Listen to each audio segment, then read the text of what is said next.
Hi friends, இன்றைக்கி ஒரு சூப்பரான வீடியோ தான் பார்க்க போகிறோம். என்னென்னு பார்த்தீங்கன்னா, மார்னிங் பூஜைக்காக ஒரு பிரசாதம் ரெடி பண்ணிகிட்ருந்தேன். கேரட்டை வச்சு என்ன பண்ண போகிறேன்னு பார்க்குறீங்களா? கேரட்டை வச்சு ஒரு சூப்பரான கேசரி தான் இன்றைக்கி பார்க்க போகிறோம். அதுக்காக ரவையை வந்துட்டு நான் நெய்யில் ஃப்ரை பண்ணி தனியாக எடுத்து வச்சுக்கலாம். அதே பேனில் வந்துட்டு 2 டேபிள் ஸ்பூன் நெய் ஆட் பண்ணிக்கலாம். 1/4 கிலோ அளவுக்கு கேரட்டை ஆட் பண்ணிக்கலாம். ஆட் பண்ணிவிட்டு இதை நல்லா ஃப்ரை பண்ணிக்கலாம். நெய்யில் இந்த மாதிரி கேரட்டை நல்லா வதக்கும் போது ஸ்மெல் நல்லாயிருக்கும், டேஸ்ட்டுமே ரொம்ப சூப்பராக இருக்கும். இது கூட 3 கப் அளவுக்கு பால் ஆட் பண்ணிக்கிறேன்.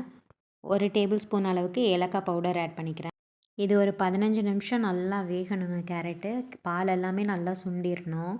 நம்ம ஃப்ரை பண்ணி வச்சுருக்க ரவையை ஆட் பண்ணிடலாம். அப்புறமா 1 கப் அளவுக்கு சுகர் ஆட் பண்ணிக்கிறேன். கேரட்லேயே ஸ்வீட்னஸ் இருக்கிறதுனால நான் 1 கப் அளவுக்கு மட்டும் சுகர் ஆட் பண்ணிக்கிறேன். அவ்வளோதான், சூப்பரான கேசரி ரெடி ஆயிடுச்சு. ஃப்ரை பண்ணி வச்சுருக்க முந்திரி ஆட் பண்ணிடலாம். அவ்வளோதான், சூப்பரான கேரட் கேசரி ரெடி ஆயிடுச்சு. கண்டிப்பாக அந்த ரெசிபியை ட்ரை பண்ணி பாருங்கள். இந்த வீடியோ பிடிச்சிருந்தா லைக் பண்ணுங்கள், ஷேர் பண்ணுங்கள். அப்படியே மறக்காமல் நம்ம சேனலை சப்ஸ்கிரைப் பண்ணிவிடுங்க. தேங்க்யூ.